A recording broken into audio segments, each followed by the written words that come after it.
Forced into marriage, trapped, and finally free, but now what?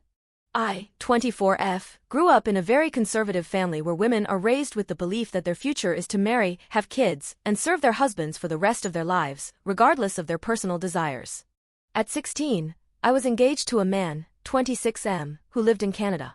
He was 18 at the time. Our families were close, as my father and his father had been neighbors. From the beginning, I told him I didn't want to marry him. I had no feelings for him, but my family insisted.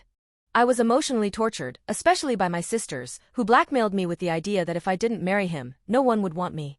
I was told I would either end up married to an older man or a man with kids. Despite my resistance, I was forced into marriage, and we married on February 27, 2022. He came to my country, and we were married. After that, he returned to Canada, and we didn't speak for 2 years. My life was isolated. 2 years later, I received my visa and moved to Canada on August 7, 2024. When I arrived, my brother, who also lives in Canada, brought me to my husband's house. The moment my brother was leaving, I broke down in tears. Everyone knew I never wanted this marriage, but they all told me that I would eventually be happy once I had kids, that children would fix everything. They convinced me I had no right to leave. My husband was focused on one thing, a physical relationship. I resisted, and he tried to force me into it. When I didn't comply, he called my family, including my father and brother, and tried to pressure me further. At one point, he sent me to my brother's house, hoping they would convince me to sleep with him. My brother, however, supported me and told me it was my life and my choice, no matter what anyone else said.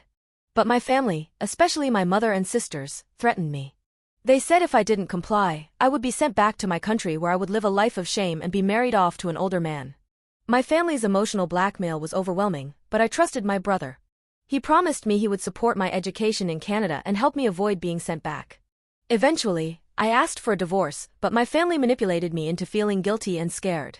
They made me believe my husband could cancel my sponsorship and force me back to my country. At one point, my husband even took my landing papers and SIN number, making me believe he had control over my future in Canada. After further pressure, I reluctantly returned to my husband's house, where he continued to demand sex despite my pleas for time and my constant physical and emotional distress. I suffered from vomiting and anxiety. I explained to him that I had past trauma from inappropriate experiences when I was young, but he refused to listen. Instead, he saw my refusal as a problem and demanded I get mentally prepared in a week. When I didn't agree, he gave me an ultimatum: agree to have sex or pack my bags and leave. I was terrified and didn't know where to turn. He also said that let's go to the bathroom, and I said for what? And he replied with, well, since you say that you are sick and vomiting, we can get physical and you can vomit in bathroom at same time. I was scared to death that day and couldn't really sleep. When in the morning, he went for his job and I was thinking all day what to do, having panic attacks, I called 911. The police intervened, and I was informed that I couldn't be sent back to my country by my husband. I was placed in contact with the government's office, and now, I am safe, but I am alone with no contact from my family. Now, I'm confused. I have been in Canada for 5 months, and I want to build my life here. I'm interested in studying, especially learning French, but I have no idea how things work in Canada. I don't know what options are available to me or how to start. I'm looking for advice on study programs and certifications that could help me build a good future. I feel lost and don't know what to do next. I went to high school, but I don't have any skills. Edit. I removed my country name from the post.